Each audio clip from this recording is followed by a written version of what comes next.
నిన్న ఒక భారీ అంటే ఇక చెప్పలేనండి ఇది. ఈ మధ్యకాలంలో ఇలాంటి ప్రమాదాలు ఎక్కువ అవుతున్నాయి. దీనికి బాధ్యులు ఎవరో గుర్తించి ఖచ్చితంగా వాళ్ళపై చర్యలు తీసుకోవాలి. ఎవడో ఒక పనికి మాలినోడు, ఒక ఎదవ, లేకపోతే ఒక జులాయిగా తిరిగి ఒక బేవర్స్ బ్యాచ్ వల్ల ఈ ప్రమాదం జరిగింది నిన్న.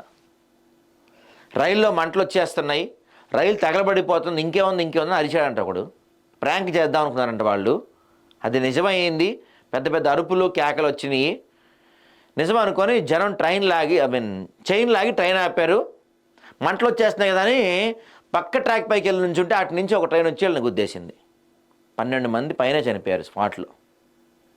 ఇంత దారుణం ఈ సంఘటన.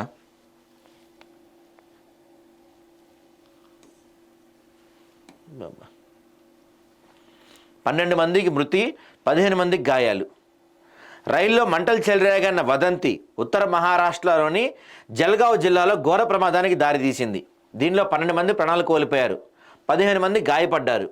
ముంబైకి 400 కిలోమీటర్ల దూరంలోని మహిజీ పరదాడే స్టేషన్ల మధ్య బుధవారం సాయంత్రం 4:45 సమీపంలో ఈ ప్రమాదం చోటు చేసుకుంది.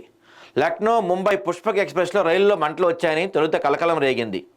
తమకు మంటలు అంటుకుంటాయనే ఆందోళనలో అలారం చైన్ లాగి హడావిడిగా కిందకి దిగిన ప్రయాణికులు పక్కన మరో ట్రాక్ పైకి చేరారు. అదే సమయంలో ఆ ట్రాక్ పైన గంటకు 130 నుండి 140 కిలోమీటర్ల వేగంతో దూసుకొస్తున్న train number 12627 Bengaluru New Delhi Karnataka express రైలు వారిని ఢీకొట్టింది. దీంతో క్షణాల్లో ప్రాణాలు గాల్లో కలిసిపోయాయి. రైలు ఆగుతుండగా ప్రయాణికులు 2 వైపుల నుంచి కిందకి దూకారని, వారిలో అవతల ట్రాక్ వైపు దిగిన వారు ప్రమాదానికి గురయ్యారని ప్రత్యక్షసాక్షులు చెప్పారు. మలుపు ఉన్న ప్రాంతం కావడంతో కర్ణాటక ఎక్స్ప్రెస్కు అది కనపడలేదంట. అది వచ్చే విషయం కూడా. బ్రేకులు వేసేందుకు సమయం సరిపోదని రైల్వే వర్గాలు తెలిపాయి. 2 రైళ్ల లోకో పైలట్లు అన్ని నిబంధనలను పాటించారని, ప్రమాదం జరగకుండా శక్తి మేరకు ప్రయత్నించారని స్పష్టం చేశాయి. చైన్ లాగటంతో పుష్పక్ ఎక్స్ప్రెస్ ఆగిందన్న విషయాన్ని తెలిపేలా ఫ్లాష్ లైట్ కూడా వేశారని తెలిపాయి. చక్రాలు పట్టేయడంతో పుష్పక్ ఎక్స్ప్రెస్ రైల్లోని సాధారణ తరగతి పెట్టే బ్రేకులు పట్టేయటం లేదా ఈ హాట్ యాక్సిల్స్ వల్ల చక్రాలు తిరగక నిప్పురవలు ఎగిసిపడి పొగలు కూడా వచ్చినట్టు ప్రాథమికంగా తెలుస్తుందని రైల్వే సీనియర్గా చెప్పారు. దాంతో ప్రయాణికులు భయపడ్డారని చెప్పారు. మృతదేహాలకు శవపరీక్షలకు పంపించి మార్గాన్ని అందుబాటులో తెచ్చామని చెప్తున్నారు. దీనిపై విచారణ కూడా చేస్తున్నారు. ఏం ఉపయోగం విచారణ చేసినా పోయిన ప్రాణాలు తిరిగి రావు కదా. సరే, నిజంగా మంటలు వచ్చినాయా, వదంతులు వచ్చినాయా, ఇవన్నీ పక్కన పెడితే పోయిన ప్రాణాలు తిరిగి రావు.